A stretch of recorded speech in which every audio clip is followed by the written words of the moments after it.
Good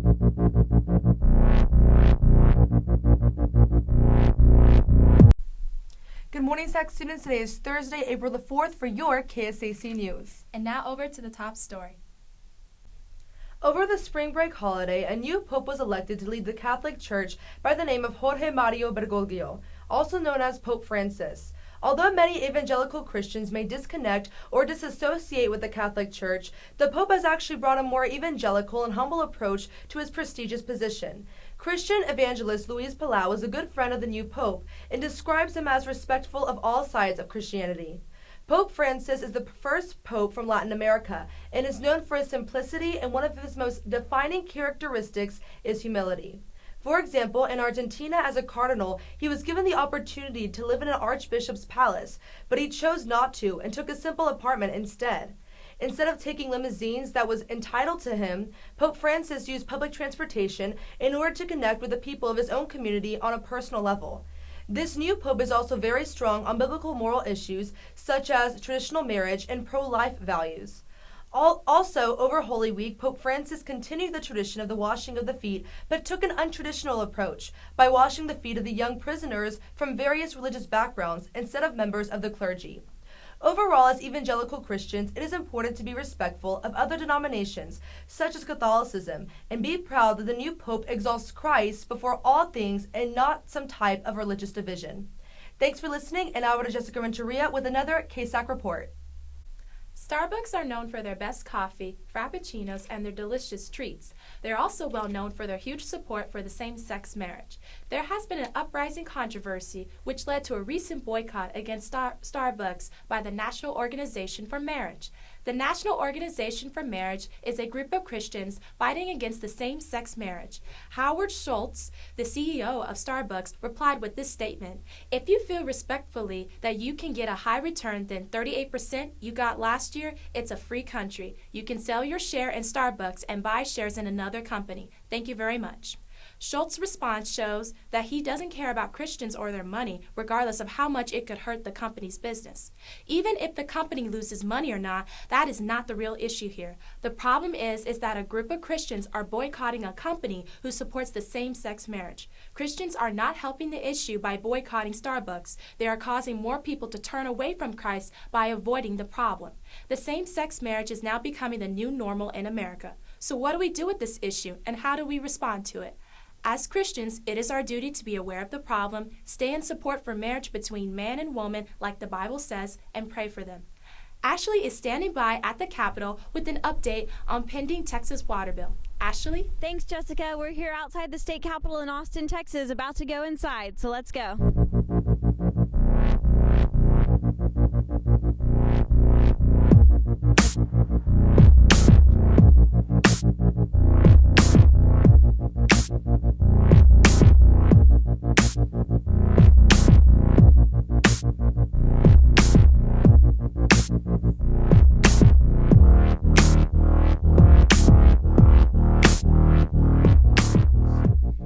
So what can you tell us about the drought, and what does your science division see for Texas in the near future? Well, the drought is quite awful. The future doesn't look all that great. We may be in for another 10 to 20 years of drier than normal conditions and a greater probability for drought. So, short term, the projections don't look good. It looks like we're gonna have a dry spring, which puts us into a normal dry summer.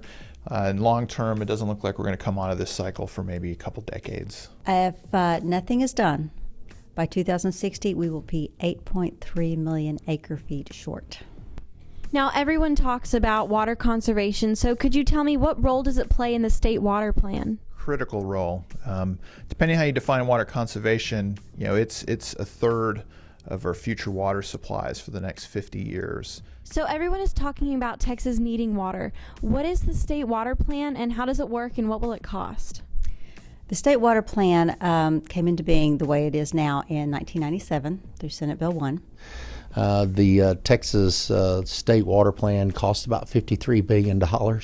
There are 16 regions across the state, and each one of those regions puts together a plan for their specific region, and then after each one of those regions has turned in their plan, it is then put together in the state water plan, so it covers the entire state.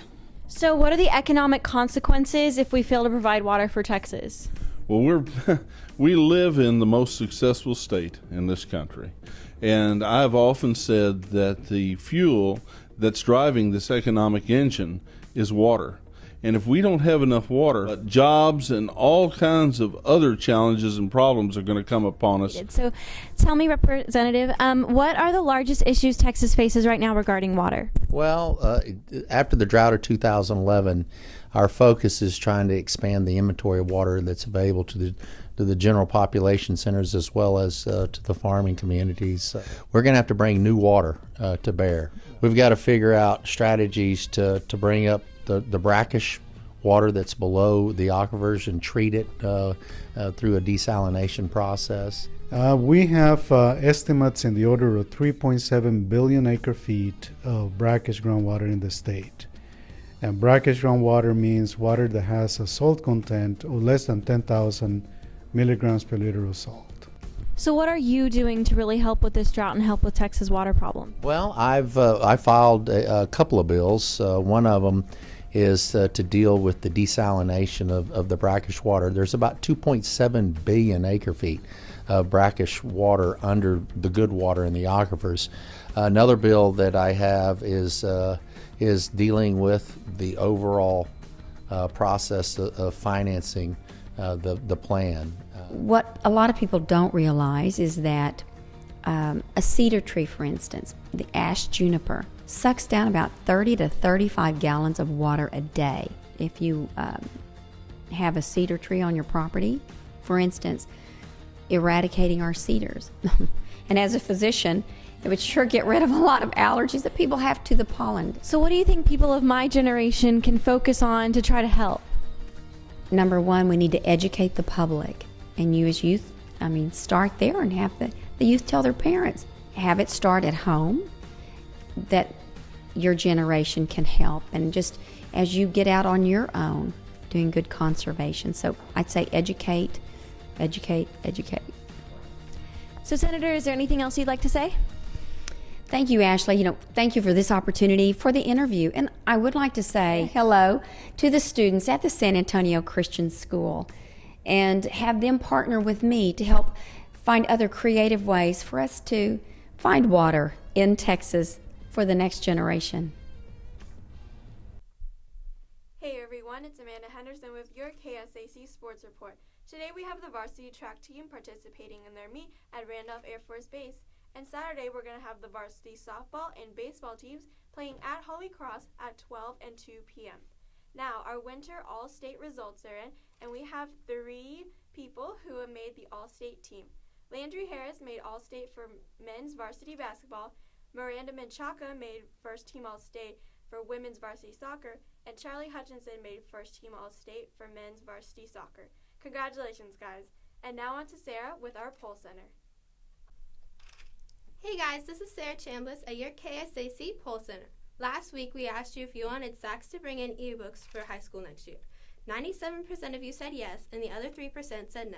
Now we want to know what your favorite social network is. Your options are Twitter, Vine, and Instagram. Log on to SaksBroadcast.com and cast your vote. Now over to Spicy with your weather. Good morning, students. This is Spicy here with your KSAC Weather Report. For today and tomorrow, it looks like that rain is going to clear up. There's going to be sunny skies with highs in the 70s and lows in the 40s. As for the rest of the weekend, there's going to be highs in the 80s and lows in the 50s and 60s with a slight chance of rain on Sunday. Thank you guys so much for listening and have a great rest of the week.